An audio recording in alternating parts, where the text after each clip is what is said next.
com que se há de salgar, para nada mais presta, senão para se lançar fora e ser pisado pelos homens. Só que aqui pode se Glória a Deus. Nesta noite eu quero falar sobre preservando a essência. Eu quero falar nesta noite sobre preservando a essência. E peço que você não perca esta frase da sua mente e do seu coração a partir de hoje. Preservando a sua essência. No decorrer da mensagem eu não vou pedir a você para você dar glória, dar aleluia. Mas se você sentir no seu coração de manifestar a sua alegria diante de Deus, fique à vontade. Paulo disse que na casa de Deus nós temos liberdade, pois estamos na casa do nosso Pai. Mas eu quero falar nesta noite sobre preservando a essência. Dentro de nós existem duas essências. A essência humana, a essência herdada por Adão. Há dentro de nós a essência divina, o DNA de Deus colocado dentro de nós, que é aquilo que ninguém pode tirar de nós. Agora nós vamos aprender no decorrer dos dias, meses e anos, que a nossa essência, por muitas das vezes, ela é mal, ela é ruim, perversa. E por isso que nós precisamos preservar a essência de Deus que há dentro de nós. Há quem diga assim: nós só damos aquilo que temos.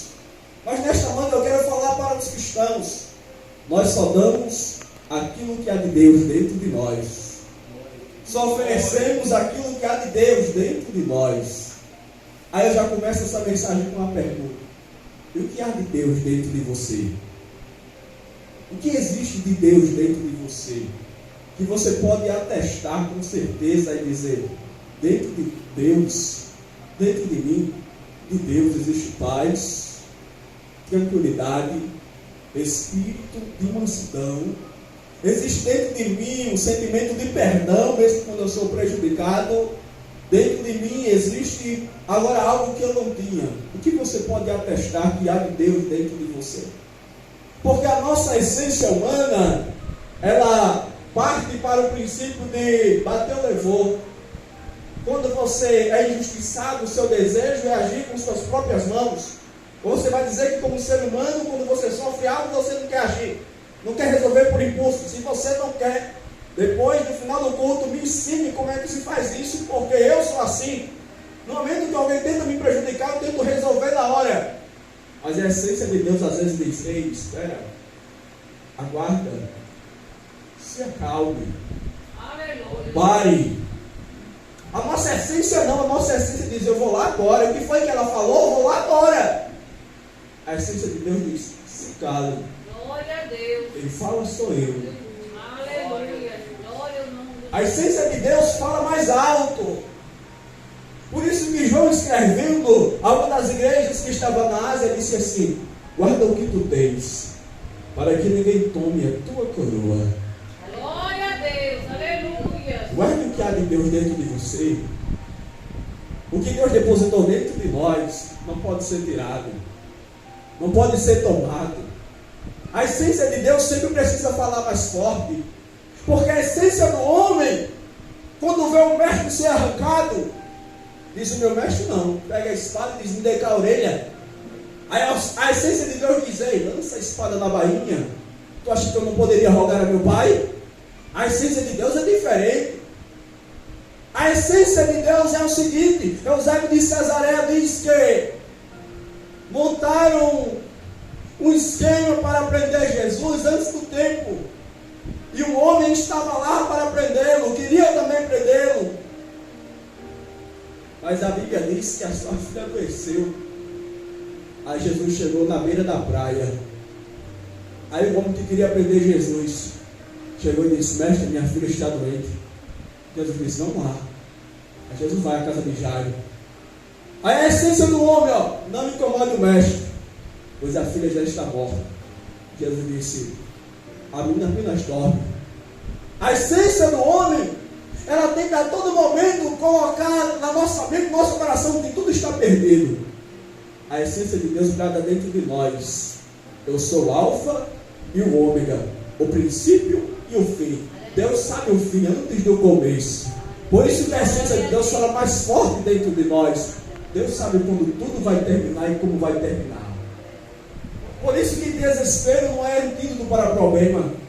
Se desesperar não é a solução. Eu nunca vi ninguém solucionar problema com desespero. À luz do desespero, alguém disse assim: não te importa que perecemos. À luz da paz, ele se levanta e diz: aquieta-te, vento, e acalma-te, mar. Olha a diferença do desespero para o ânimo e para a paz. Então a essência do homem, a essência humana, coloca dentro de nós que vai se acabar, que é o fim, que não tem mais jeito. A essência de Deus diz: homem de pouca fé, por que duvidaste? Então a essência de Deus sempre vai falar mais forte. Mas eu quero falar aqui nesta noite, dentro desse texto, que a gente bastante conhece, sobre o sábio símpido e sobre o sal fazendo a sua função. E claro que nós já conhecemos que a função do sal é preservar, é manter, é sustentar, é impedir a corrupção. E uma das funções do sal no Antigo Testamento era passar para as crianças, você já cita, isso está lá no livro de Ezequiel. No livro de Levítico diz que o sal também era para a oferta de manjares.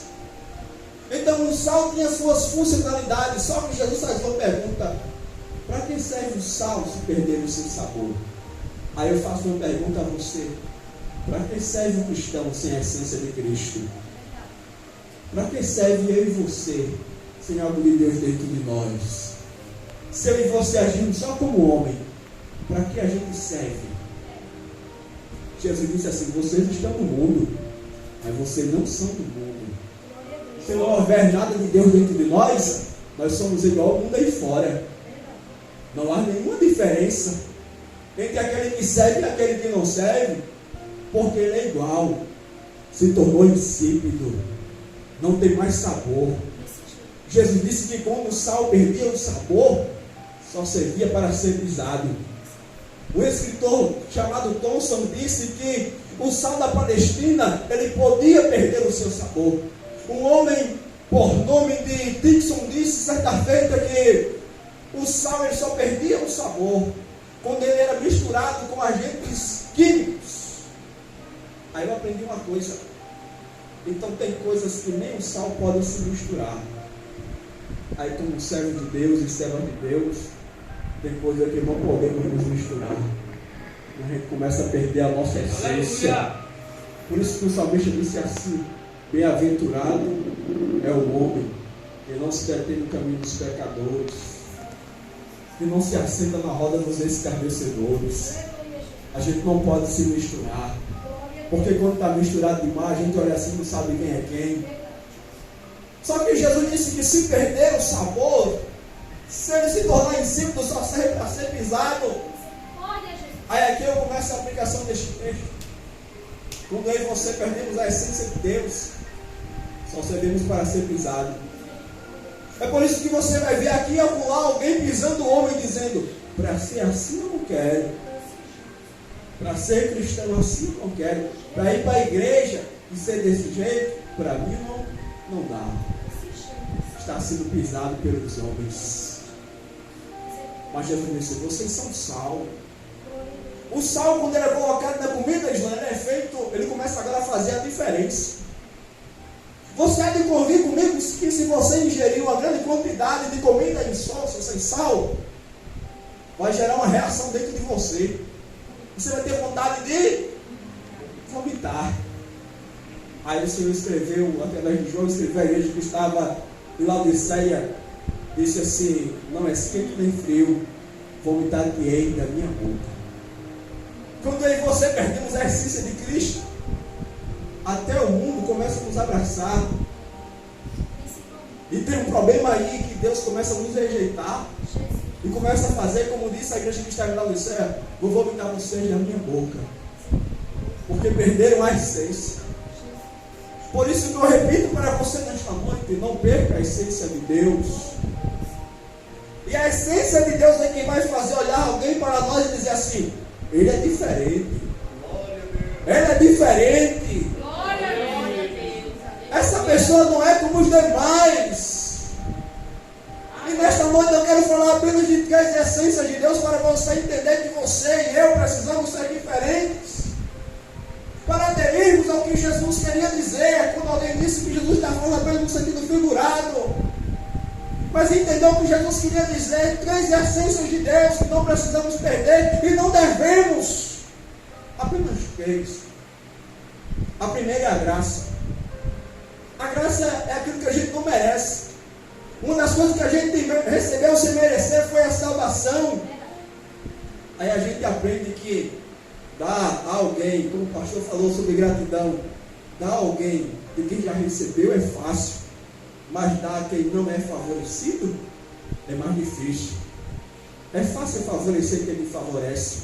Só que Jesus disse assim: se vocês fizeram bem a quem só faz o bem, que galardão vocês têm? Ou seja, a graça é eu dar a quem não merece.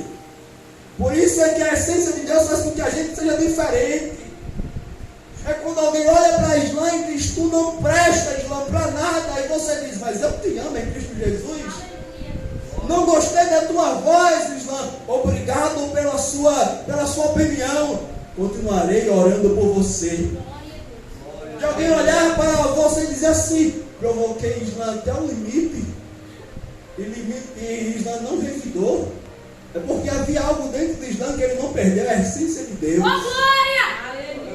E no final dessa mensagem você vai entender porque você precisa preservar essa essência dentro de você, chamada graça. De você fazer pelos outros e que muitas das vezes os outros não fazem por você. E só Cristo dentro de nós consegue fazer isso. Um dia disseram assim: o que você vê de mal em mim sou eu mesmo, mas o que você vê de bom em mim é Cristo. Quando nós percebemos que só Deus consegue realizar isso dentro de nós, aí você vai entender: não é que eu sou besta, é porque o Senhor está me fazendo entender o que Paulo disse: tudo que o homem planta, ele colhe. Então quando alguém me pisa, eu perdoo. Então quando alguém me calunia, eu perdoo. Eu te abraço quando você me rejeita. E eu dizia a algumas pessoas: quem ama quando é rejeitado? Quem consegue demonstrar amor quando é rejeitado? Você consegue amar quem não te ama? Eu amo quem me rejeita, principalmente no mundo onde pregamos reciprocidade, do amor ao desprezo. Se me amar, eu vou te amar infinitamente, mas se me desprezar, o desprezo é em dobro. Então quem ama quem é rejeitado? A Jesus deu o maior exemplo da sua segunda essência, do amor. João, escrevendo a respeito dele, disse assim: ele veio para o que era seu, mas os seus não recebeu. Mas a todos quanto receberam, deram o direito de serem chamados filhos de Deus. Ou seja, vocês estão me rejeitando, mas eu amo vocês. É por isso que é difícil. É fácil ser crente. É fácil ser crente. Até o diabo é, que a Bíblia diz que ele crê e estremece. É fácil ser crente por quê? Porque até o ateu é crente. Ele crê naquilo que ele vê. É diferente. Porque ao fazer aquilo que ele fazia, uma das coisas que ele fez foi amar quem estava lhe rejeitando. Foi amar quem não queria aconchego, aproximação. Os profetas e a igreja, aqueles que são enviados. Ah, se tu soubesse. Então olha o maior exemplo de amor de Jesus. Amar acima de tudo aqueles que estavam me rejeitando. E esses dias, olhando para a Bíblia Sagrada, eu vi pessoas chamando o Senhor de Jesus, melhor dizendo de Senhor, chamando o Senhor de mestre, chamando o Senhor de profeta. Mas no discurso dessa história, no discurso desse estudo que eu tenho feito à luz da Bíblia Sagrada, eu não vi alguém chamando Jesus de algo. E se no final desta mensagem você ouviu o que eu vou dizer e você achar, depois me diga. Mas a terceira essência para finalizarmos, que Jesus dá o maior exemplo, é a essência do perdão. Jesus disse assim: se vocês perdoarem, só quem perdoa vocês. Vocês são igual os fariseus, igual os perversos, igual os maus, que só perdoa quem lhe perdoa. Perdoar quem nos perdoa é fácil. É muito simples. Eu chegar para o meu amigo e dizer: eu te amo. Mas eu chegava para quem olhou para mim, quis o meu mal, tentou me matar, tentou me destruir. Eu olhava para quem me levou até a cruz, inocentemente, E eu disse: Pai, perdoa-os porque eles não sabem o que fazem. Ou seja, vai muito mais além da nossa imaginação a essência de Deus. Porque a nossa essência humana tem um senso de justiça com as próprias mãos, como eu já lhe disse. Bateu, levou. Como homens nós dizemos assim: se bater de frente você vai voltar de ré, porque eu não abro nem para o trem. Aí como Deus brada dentro de nós, Ele diz assim: só que você está falando como homem. Só que você nasceu de novo. Você esqueceu das coisas que se passaram. Você prossegue para o alvo, para as coisas que lhe esperam. Você não está mais preso ao passado. E como disse, como compôs um cantor, um belo hino: eu não sou mais escravo do medo. Nós não somos mais escravos do nosso passado. Nós não somos mais escravos do nosso medo, da nossa insegurança. Nós não somos mais escravos da mágoa. Não somos mais escravos do mal, escravos do pecado. Paulo disse assim: já estás livre na liberdade com que Cristo nos libertou, e não tornei a colocar mais debaixo do jugo da servidão. Por isso que a essência de Cristo me faz esquecer o que se passou. A essência de Cristo, sabe o que é que faz? Como ele reaja? Jesus chega em Betânia e disseram assim: se tu estivesse aqui, meu irmão não teria morrido. A questão é: Jesus não foi. E por que não ficar calado? Por que não dizer obrigado, Jesus? A questão é que nós somos tão precipitados em nossas ações, que mesmo Deus não fazendo no nosso tempo, a gente costuma dizer: mas se tivesse sido antes, teria sido melhor. A síndrome de Marta e Maria, se o Senhor estivesse aqui. Ou seja, Jesus só podia fazer se ele estivesse lá. Certamente ele esqueceu os relatos de que Jesus disse: eu irei lhe darei saúde. Senhor, não sou digno de quem debaixo do meu telhado, só uma palavra. Jesus disse: não conheço um homem com fé igual a esse. Vai, pois o teu criado está curado. Ou seja, Jesus não precisava estar lá fisicamente. Muitas das vezes somos levados para esse: Senhor, me mostra um sinal. Senhor, eu quero ver. Me dá o entendimento, Senhor, se é isso. E muitas das vezes queremos ser levados pela emoção de chegar no ponto e dizer: não senti o meu corpo arrepiar, não chorei, não gritei.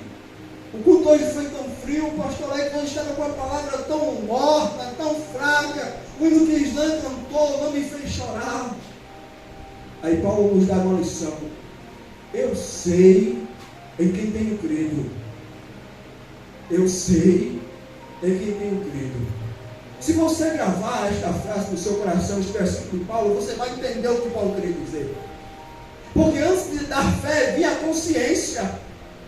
Porque muitas das vezes você há de ouvir comigo que a nossa fé vai embora.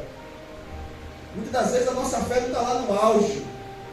Por isso que os homens que andaram com Jesus, o Senhor pega muitas vezes Jesus dizendo: homem de pouca fé.